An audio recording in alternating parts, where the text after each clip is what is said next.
Welcome to Trendzone. My name is Suzy and I am your host. What's up, everybody? My name is Nikko Ramos. And you guys are probably wondering what Trendzone is all about. Well, then let me tell you. Trendzone is about us taking a look back at the great year of 2015, and we're taking a look at the 10 great trends that completely took over the internet. That's right, and today we're going to be looking at trends number 10 to number 6. We don't have a lot of time, and we really want to get this started right now, so let's go.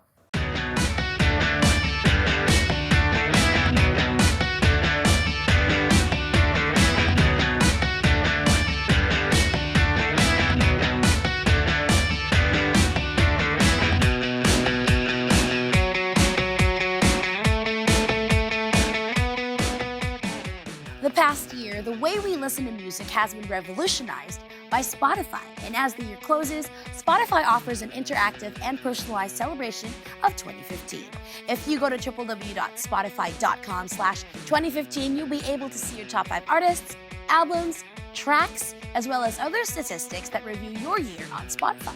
It's a real great feature that they came out with to celebrate 2015. And of course, you and we got on this immediately and found, top 5 artist lists. I mean, I checked out, Frank Ocean, Jay-Z, Kanye West, Sean, Kendrick Lamar. Hold on, that's my top 5 list. I know, I was just reminding you of it. Who's on top of yours? Justin Bieber. Okay. I would personally like to thank Spotify for this incredible thing that they came up with because, it felt like a personalized glorification of my taste in music. Like, I had no idea that I was such a hip-hop head. It really does say a lot about you. So what does your list say about you? That I can't deny that I'm a believer. There's absolutely no denying it, not for you. Is it too late to say sorry, though? Nikko, you need to love yourself. What do you mean? You need to find your purpose. Ah, you smiled. Now you're laughing. You're one less lonely girl. I can go all day with it.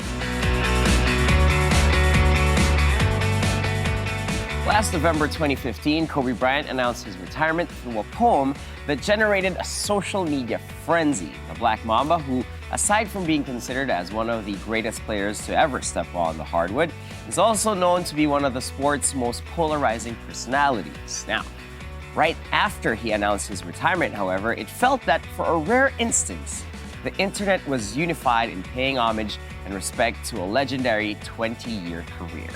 That was the first thing I saw when I woke up that day, and I'm not even a Laker fan, and I cried.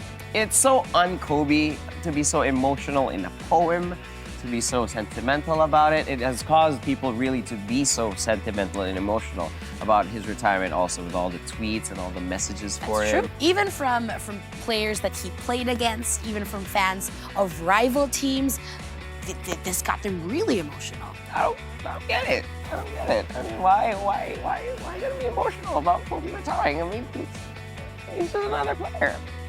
Oh, why he's retired? No, it's fine. Like, I don't get why people get so emotional. Obviously, Kobe would be watching this. And Kobe, on behalf of Nikko and everyone here, I would like to thank you for being such an incredible player. It's really not that big of a deal. I mean, so what? He's retired. It's great. I mean, he only has the 3rd most points in all of NBA history and has tallied the 2nd greatest single game tally ever with 81 points. So what? Eddie, wow. Huh? Sige, Kobe, push mo pa yan. Score pa more. Ano sabi mo? Tamo ka ngayon, Kobe. Kahit sa'yo, walang forever. Easy. Relax. Ano nangyari sa'yo? I don't know what's happening, but chill.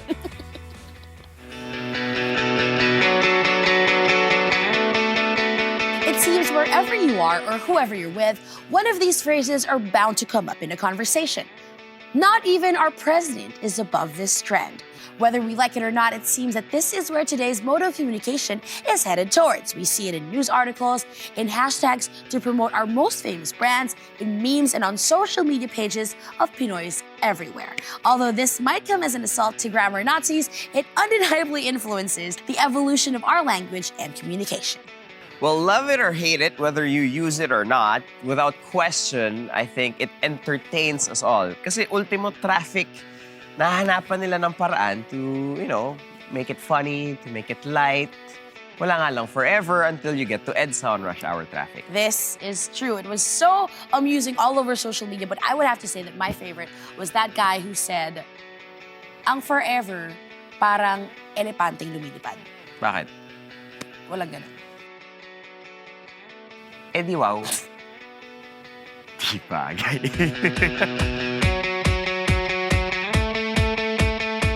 One of the biggest cultural movements of 2015 was the hugot. It infiltrated our music, our cinema, our jokes, our writing, and of course, social media. One thing that has come hand in hand with the hugot culture is the spoken poetry scene. What's the name of that one guy that's really famous for this? The name you're looking for is Juan Miguel Severo. There you go, that guy. I remember when you sent me that link of one of his works, I was so impressed. And by impressed, you meant you were bawling, crying over your phone. That's exactly what I mean. You know, whether it's him or that very popular Instagram account at Daming Hugot, or your friend, your classmate, your relative, whoever it may be, the entertaining and impressive part about it is they can find the hugot from anything. Aha! Challenge accepted. Hugot from this pillow. Buti pa yung pillow katabi mo sa gabi. Hugot from that cactus. Cactus na uhaw, parang ako for your love. How about the buck? The buck! There's a horn joke there somewhere, but I should pass. Perhaps you should. As we all know, we Pinoys love them feels. And if there's any other artist who can pull out the feels from all of us, it's Adele. Right? Absolutely. Yes. Hello, her debut single from her first album in 4 years, has taken the web on an emotional roller coaster, bringing out our inner crybabies and pranksters.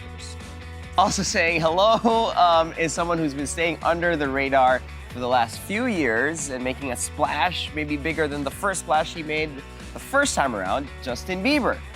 On this side, however, instead of picking up where he left off, the once infamous teen who was criticized for his music has released an album that is converting haters into fans. This, of course, has polarized the web and has seen sparks flying. Like you. What do you mean?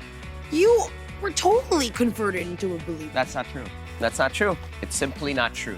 Now you're just lying. You just admitted it earlier on. I didn't admit anything. He's #1 on your most played on Spotify this year. Yes. How can you deny that you're a converted believer? I'm not a converted believer. What do you mean? That's not true. I did not all of a sudden become a believer just this year. I've always been one.